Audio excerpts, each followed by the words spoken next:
च रुद्राय च नमः शर्वाय च पशुपतये च नमो नीलग्रीवाय च शितिकण्ठाय च नमः प्रवर्तिने च व्युक्तकेशाय च नमः सहस्राक्षाय च शतधन्वने च नमो गिरिजाय च शिपिभिष्टाय च नमो मेधुष्टमाय चेषुमते च नमो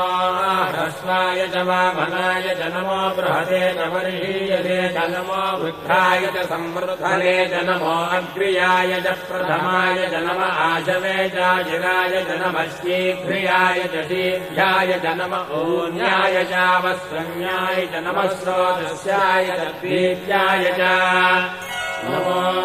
ज्येष्ठाय च कनिष्ठाय च नमः पूर्वजाय चापरजाय च नमो मध्यमाय चापगल्भाय च नमो जघन्याय च बुद्धियाय च नमः श्रोभ्याय च प्रतिशल्याय च नमो याम्याय च क्षेम्याय च नमो उर्भज्याय च खल्याय च